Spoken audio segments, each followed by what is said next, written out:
एक दिन चीकू खरगोश तैयार होकर सब्जी लेने बाजार गया। सुबह का समय था, सूरज हल्का सा चमक रहा था और बाजार में हलचल थी। चीकू खुश था क्योंकि उसे ताजे टमाटर और गाजर बहुत पसंद थे। जैसे ही वो सब्जी की दुकान पर पहुंचा, उसने महसूस किया कि कोई उसकी तरफ ध्यान से देख रहा है। चीकू ने इधर उधर देखा लेकिन उसे कुछ समझ नहीं आया। उसने सोचा शायद मेरा वहम होगा।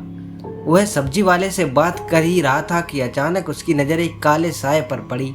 एक अजीब सी औरत काले कपड़ों में लिपटी, लंबी टोपी पहने हुए उसे घूर रही थी। उसकी आंखों में अजीब सी चमक थी और उसकी हंसी में एक डरावना एहसास था। चीकू का दिल धक धक करने लगा। उसने जल्दी से सब्जी का थैला उठाया और तेजी से वापस घर की ओर चलने लगा, लेकिन वो औरत भी उसके पीछे पीछे चल रही थी। चीकू ने अपनी चाल और तेज कर दी, लेकिन उसकी परछाई जैसे पीछा नहीं छोड़ रही थी।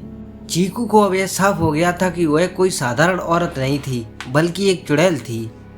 उसका दिल घबराहट से तेज धड़क रहा था।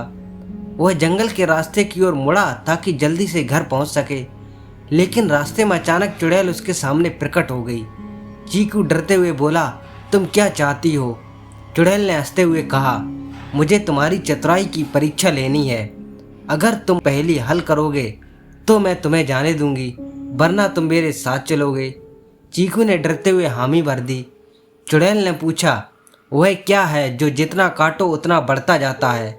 चीकू ने थोड़ा सोचा, फिर मुस्कुराते हुए जवाब दिया, यह तो आसान है, वह गड्ढा है, जितना काटोगे उतना ही बड़ा होता जाएगा। चुड़ैल ने चौंक कर देखा और हंसी में बदलते हुए कहा, तुमने सही जवाब दिया चीकू, तुम सच में बहुत चालाक हो।